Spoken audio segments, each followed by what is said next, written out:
What the hell is a land-dweller? Because in 2025, Rolex did something it almost never does. They didn't just release another watch. They didn't just change a dial color. They didn't just resize a case by 1mm and call it a day. They introduced an entirely new model family, and that single move sent shockwaves through the Swiss watch industry.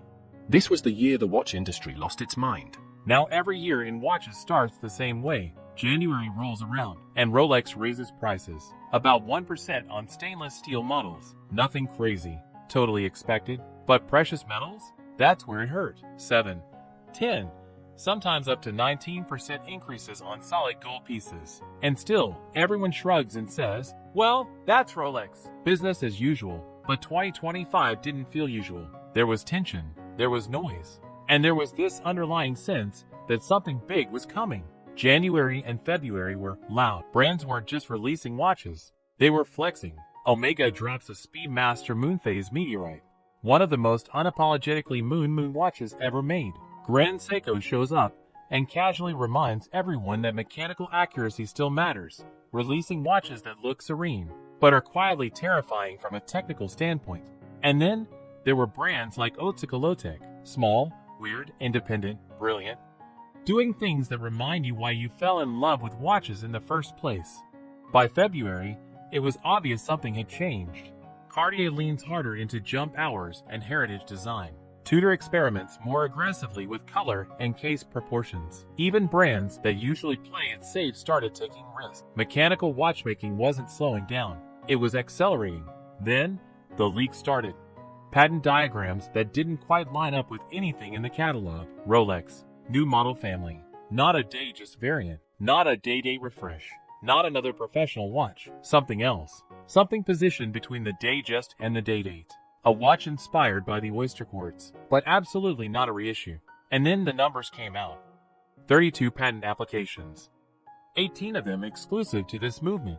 Here's the thing about Rolex. They don't need to innovate loudly. They don't need to chase trends. They don't need to prove anything. Rolex wins by doing nothing. So when Rolex chooses to do something new, the Land-Dweller wasn't just a watch. It was a statement.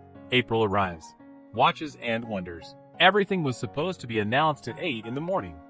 Instead, midnight. The internet lights up. Rolex officially unveils the Land-Dweller.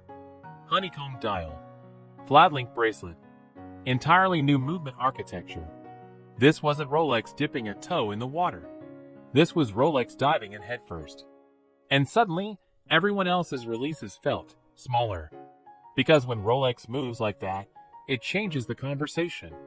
Grand Seiko responds with the most accurate mechanical watch ever released. Independent brands step forward, not as novelties, but as equals. Even Patek and Audemars Piguet feel the pressure. And just when the industry was firing on all cylinders, politics stepped in. The United States threatened Switzerland with tariffs, 31%, then 39%.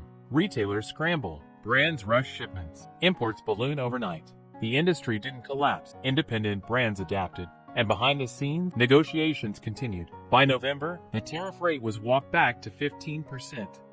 Not ideal, but survivable. So why does 2025 matter? Because it proves something important. Mechanical watchmaking isn't dying. It isn't stagnant. And it isn't afraid. This was the year smaller watches returned. Thinner cases mattered again.